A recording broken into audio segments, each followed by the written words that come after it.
안녕하세요. 저는 결혼한 지 12년이나 되었고 6살짜리 딸을 키우고 있는 애기 엄마입니다.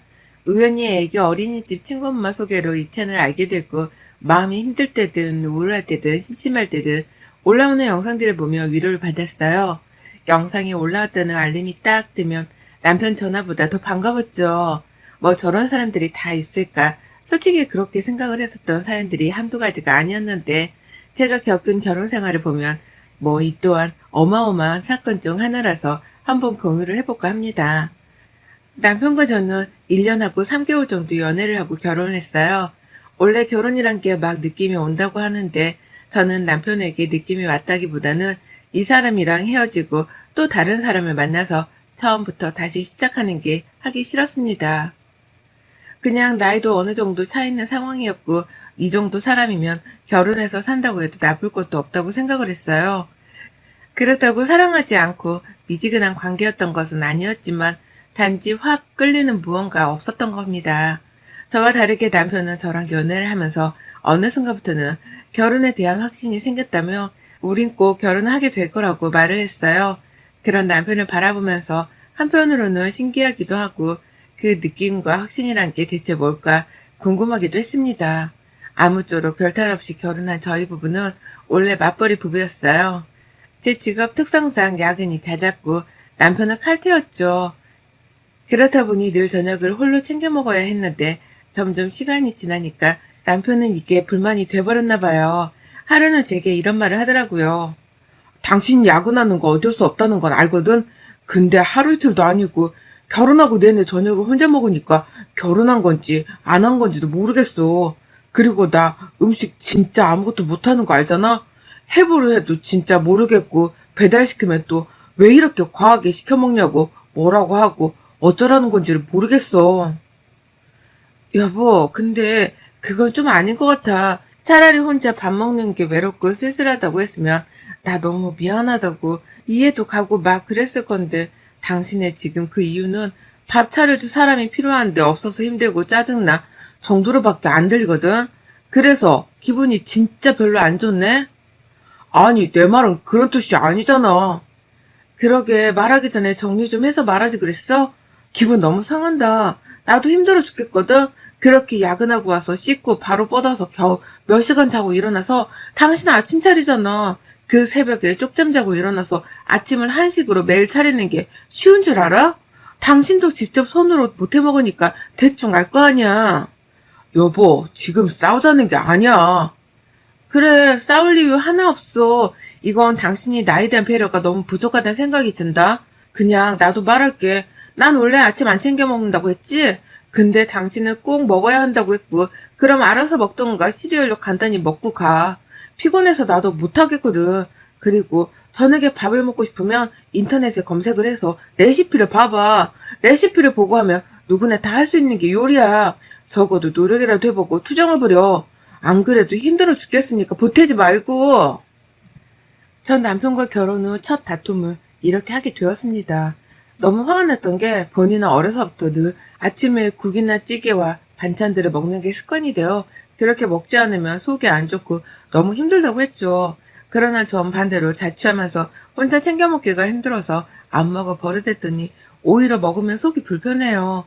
그치만 그런 남편을 배려해서 새벽 늦게 와도 몇 시간 못 자고 일어나서 손수 아침상 차를 두고 출근 준비하고 나갔거든요. 제가 거리가 더 멀어서 더 빨리 나갑니다.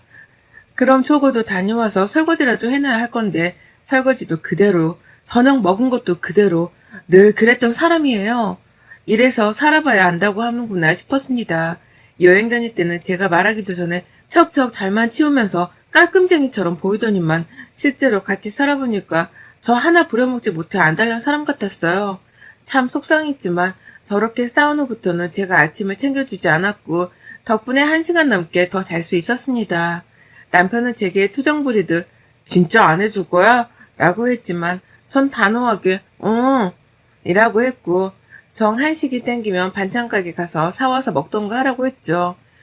제가 분명하게 말했던 게 야근 때문에 매번 붙잡혀 있는 것도 바쁜 시즌이 있으니까 그 시즌에는 이해 좀 부탁한다고 말을 했었습니다.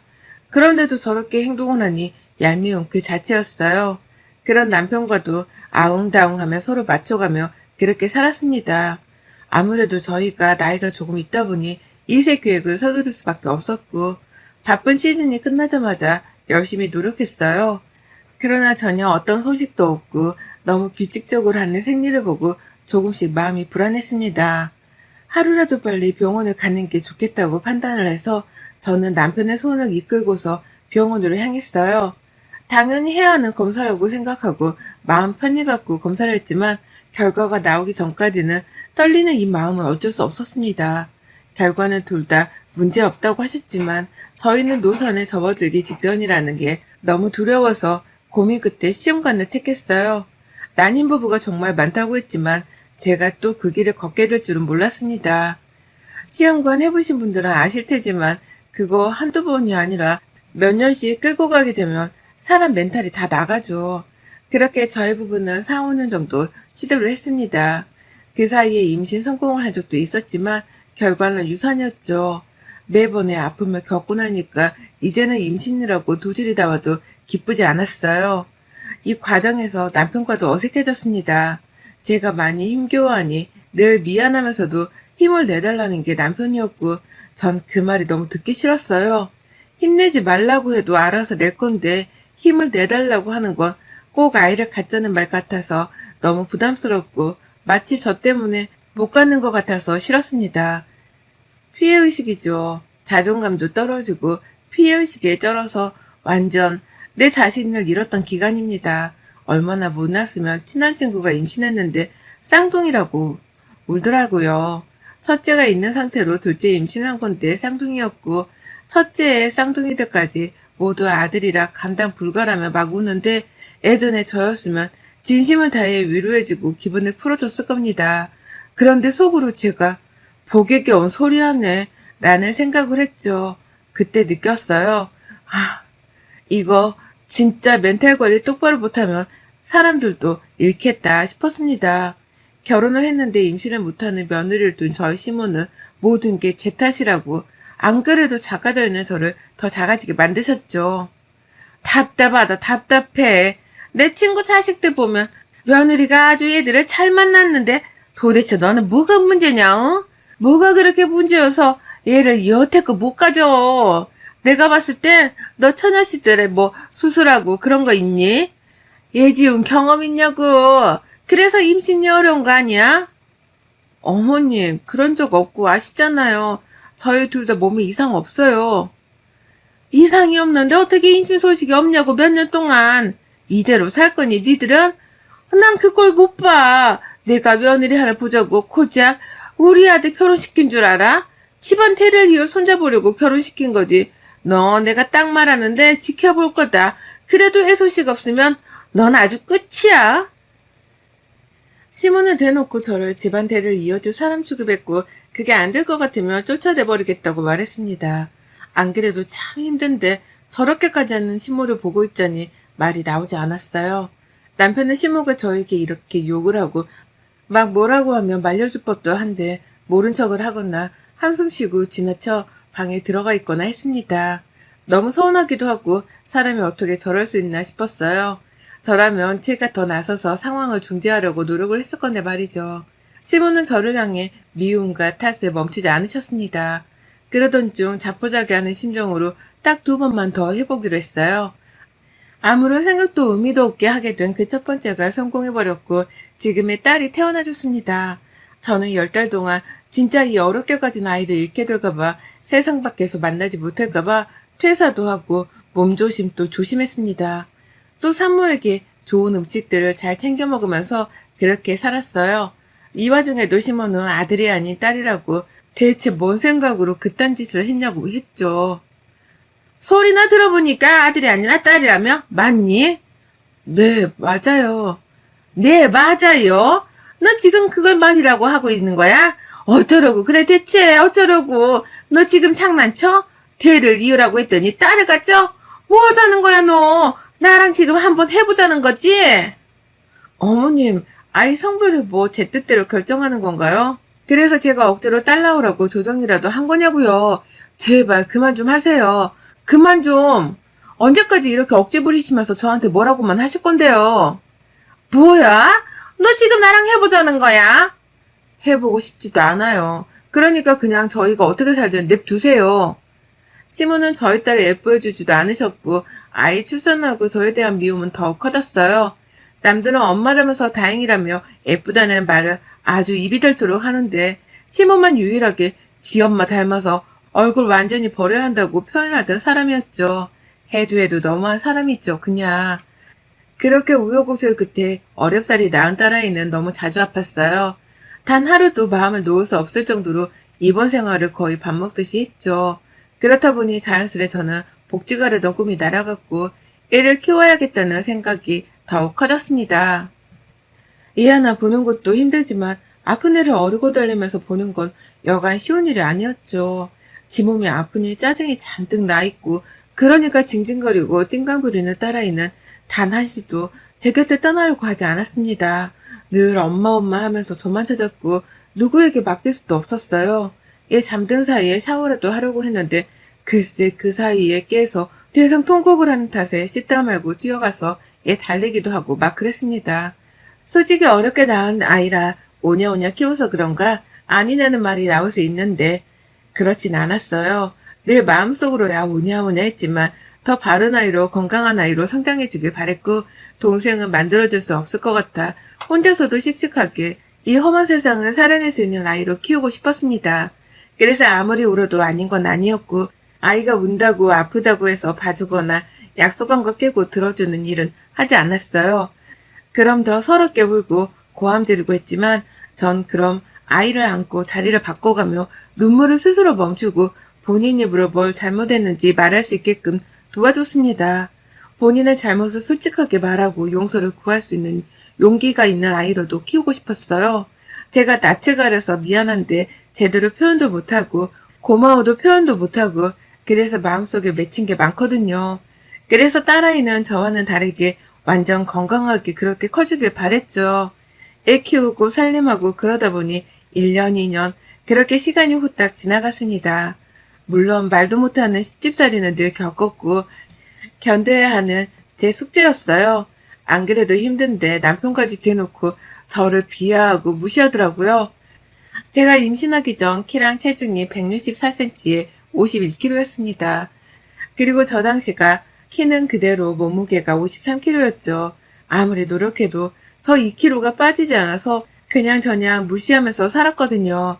이날은 얘가 하루 종일 울고 보채고 난리를 치다가 겨우 울다 지쳐 잠들었던 날이었고 하루 종일 물 한 모금을 제대로 마시지도 못하고 물론 밥도 못 먹었죠. 애를 재우고 어지러진 거실을 치우고 씻고 나와서 너무 배가 고파서 찌개에 밥을 말아서 먹고 있었습니다. 그때 남편이 퇴근해서 집에 왔고 저를 딱 보더니 인상을 찌푸리면서 그랬죠. 야, 지금 시간이 몇 시인데 밥을 처먹냐 너? 진짜 관리 안 할래? 요즘 애 낳은 엄마라고 누가 관리를 안 하냐? 너 진짜 아줌마 같아 알아? 무슨 돼지 한 마리가 앉아있나 했네. 추하다 추해 정말. 말 다 했어? 나 오늘 물 한 모금도 제대로 못 마셨어 알아? 너무 배가 고파서 죽을 것 같아서 이제 겨우 11시인 지금에서야 한술 뜨는데 말을 겨우 그렇게밖에 못해? 왜 지금 밥을 먹냐? 왜 뭐 먹었냐고 무슨 일이었냐고 물어보는 게 맞지 않아? 네가 뭔 일이 또 말도 내 알바야? 내가 집안일까지 신경 써줘야 하냐? 아무튼 간에 가만 보면 살기 편하니까 살도 저렇게 디룩디룩 찌는 거야. 너 옛날에 연애할 때는 이 시간에 죽어도 탄수화물 안 먹었어. 기억 안 나냐? 근데 찌개에 밥을 말아서 드신다? 아이고 대단하시네요. 남편은 저를 보며 한껏 비꼬고 욕을 했습니다. 더 열받는 건 애기 도중 누군가에게 전화가 왔고 그냥 받아버린 후 제 욕을 하면서 방으로 들어가는 거예요. 나 지금 들어왔어. 아 근데 내가 한 잔 더 하자고 했잖아. 집구석에 들어와봤자 애는 징징거리고 옆에 있는 애는 완전 아줌마가 따로 없어. 그냥 살맛이 안 나. 이 집구석에 들어오면 숨이 턱턱 막힌단 말이야. 저 말을 듣는데 갑자기 눈물이 막 쏟아지더라고요. 겨우 진짜 딱 3숟갈 정도 먹은 밥을 그대로 버려버리고 무작정 밖으로 나가서 편의점 가서 캔맥주 시원한 거 한 캔 사서 놀이터에 앉아서 벌컥벌컥 마셨습니다. 제가 너무 불쌍하고 한심하더라고요. 왜 이러고 사나 싶고, 이혼이 뭐 그렇게 무섭다고 이혼을 못하는 건가 싶고, 막 그렇게 생각을 하다 보니 이혼 그까짓 것 계속 건들면 나도 한다는 마음으로 다짐했습니다. 그 다음날 남편을 출근 전에 제게 그러더군요. 내가 생각을 해봤는데 돈 한 푼 안 벌면서 감히 남편이 벌어다 준 돈을 지가 관리하는 걸 내가 못 보겠거든. 그래서 앞으로는 생활비랑 용돈 합쳐서 딱 이체해 줄 테니까 나머지 신경 꺼. 그렇게 큰 소리 치던 남편이 준 돈은 매달 35만 원이었고 이 돈으로 얘 병원비고 뭐고 다 하라고 하더군요. 참 미친 소리죠. 적어도 얘한테 들어가는 돈은 같이 해줘야지 어떻게 이럴 수 있을까 싶었습니다. 결국 이혼 생각이 없던 것도 아니고 더 늦기 전에 일을 시작해야겠다 싶어서 무작정 근처 분식집 가서 서빙도 하고 설거지도 하고 그랬어요. 그러다 지인 소개로 예식장에서 안내 도우미 일을 하게 되었습니다. 정말 오랜만에 정장에 구두까지 신고 한껏 꾸민 후 일을 하니까 저도 사람이 된 것 같더라고요. 매일 그렇게 목 늘어난 티에 무릎 나온 바지만 입다가 말이죠. 일이 너무 즐겁고 행복했고 아기가 어린이집에 있는 내내 전 열심히 일했습니다. 남편은 제가 어디서 뭘 하는지 관심도 없었어요. 제가 번 돈은 혹시 몰라서 쓸 돈 조금만 빼두고 다 모아두고 있었습니다. 그러다 어느 날 피곤에 떨어서 설잠이 들었는데 각방스러운 남편이 술이 떡이 돼서는 안방으로 들어온 거예요. 놀래서 뭐하냐고 나가라고 했는데 저를 꽉 끌어안더니 머리까지 쓰다듬고 한숨을 쉬더라고요. 순간 너무 놀랐습니다. 이 사람이 왜 이러지 싶었어요. 그런데 그 순간 남편은 그랬죠. 솔미야, 내 사랑 솔미야. 오빠가 얼른 진짜 공개적인 내 여자를 만들어줄게. 늘 미안하고 너무 사랑해. 제 이름은 소리인데 솔미를 사랑한다? 아, 바람피구나 싶었습니다. 전 바로 발버둥 치며 저리 가라고 했는데 힘을 이길 수 없었고 그냥 열받아서 급소를 발로 살짝 쳐버렸어요. 그러자 악하는 비명을 지르며 아주 뒹굴뒹굴 하더라고요. 그런 남편 놈을 질질 끌어서 거실에 팽개치고 혹시 몰라 잠든 딸방에 가서 아이를 데리고 안방으로 와 문을 잠그고 잤습니다. 낯설지 않는 솔미라는 이름, 분명 제가 아는 사람 같은데 기억이 나지 않았고 한참 고민 끝에 2판 4판이라고 이혼을 결심한 후 지인을 통해 업체 하나를 소개받았죠. 제가 아는 지인의 친구가 실제로 남편이 바람나서 이혼할 때 이 업체를 통해서 도움을 받았다고 했습니다. 그래서 저도 도움을 받았어요. 모든 증거는 싹 수집을 했고 변호사를 통해 제 사건을 접수하고 상간소송 준비와 이혼소송 준비를 다 해뒀습니다. 그후 남편이 일하는 학원으로 찾아갔어요. 그때 저를 보고 놀라는 신입 병아리 강사 하나가 보였죠. 안녕하세요 사모님 뭐래? 병 있어 너? 말을 그렇게 버벅이면서 무슨 강사를 해. 몸 팔고 들어왔니? 너랑 뒹군 내 남편 데리고 와. 여보 여기 무슨 일이야? 여기 지금 학부모님들도 계시고 학생들도 많으니까 우선 진정해봐. 남편 뺨을 확 차버리고 이어 상간님 머리채를 확 휘어잡고 남편을 쳐다보며 말했죠. 넌 내가 호구 같았겠다. 5년을 시험관에 도전해서 겨우 얻은 딸 하나 키우자고 온몸 불사지르면서 사는 네 와이프는 아줌마 같고 밥 한 끼 못 먹는 네 와이프가 늦은 저녁 겨우 밥 말아서 밥 먹으면 돼지 같으면서 겨우 이딴 어린년이랑 바람이 나서 그렇게 뒹굴었어? 전 그리고 이후 불륜 증거가 담긴 다양한 사진들을 곳곳에 집어던졌어요. 그러자 학부모와 학생들은 우성이며 막 주웠고 수습 불가였죠. 이거 많이 큰가 봐. 자자 들으세요. 여러분 저는 결혼 12년차 된 여기 계신 이현중 강사님 와이프예요. 슬아이 6살짜리 딸아이를 두고 있죠. 그런데 이제 막 들어온 신입 강사랑 사진과 카톡 내용을 보시면 아시겠지만 너무 진한 관계더라고요. 집에 있는 딸이랑 와이프는 관심도 없고 둘이 알아서 살으라고 한 달에 35만 원 쥐어주는 게 끝인데 말이죠. 하루가 멀다 하고 일하고 예보고 살림하고 그렇게 호구처럼 산 결과가 바로 이거네요. 억울해서 어디 조용히 이혼하겠어요? 뒤집어줘야지. 저뿐 아니라 내 딸한테서 아빠를 사라지게 만든 죗값까지 똑똑히 치르게 해줄 거야, 니들은.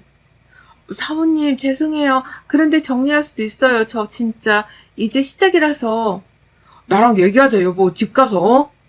이제 시작? 말 잘했네. 그래 나도 이제 시작이야. 여러분 영상도 찍고 널리 맘카페도 학부모들에게도 소문 좀 내주세요. 이것들 학원에서도 그지됐던데 아이들 공부하는 신성한 교실에서 말이 됩니까? 상상도 할 수 없죠. 더러운 것들. 야 니들 인생은 그냥 아작난 거야. 알겠어? 제게 무릎 꿇은 남편과 상간잎밤을 한 대씩 더 쳐주고 남편에게 말했어요. 오늘 안에 당장 집에 와서 이 짐 다 빼가. 안 그럼 내일 사람 불러서 싹 다 빼버릴 거야. 오늘 이후로 네가 우리 집 온다. 그럼 주거친 입으로 경찰 부를 거야. 내가 니네 엄마 안 찾아가는 걸 다행으로 여겨라. 그 후 집에 와서 그놈 짐을 다 현관에 집어던지고 있었는데 시모가 왔더군요. 오자마자 제 뺨을 치료하길래 손을 확 잡고 되려 제가 연속으로 쳐버렸어요. 당신이 뭔데 감히 내 뺨을 쳐? 천박하게. 더 맞기 싫으면 조용히 입 다물고 네 아들 짐이나 챙겨서 가. 경고하는데 딱 1시간 내로 니들 안 나가면 그땐 어떻게 되는지 보자고. 너무 재밌을 것 같지 않니? 돌았어? 돌아도 완전히 돌았어. 입 다물라고 경고했을 텐데 뭐 뺨 더 맞고 싶은 건가? 바로 짐을 다 챙겨서 허겁지겁 저들어 나갔고 그 이후 이혼, 상간소송 모두 승소하며 깨끗하게 마무리했어요. 물론 저것들은 학원 바닥에 제대로 소문이 나서 정말 망해가는 학원이 아닌 이상 받아줄 곳도 돈도 없었죠. 그래서 유튜브 방송을 시작했는데 매일매일 욕만 먹다가 그것도 접었더군요. 원래 인생은 주는 대로 받는 법 아니겠습니까? 여러분의 생각은 댓글로 남겨주세요. 오늘도 시청해주셔서 정말 감사합니다.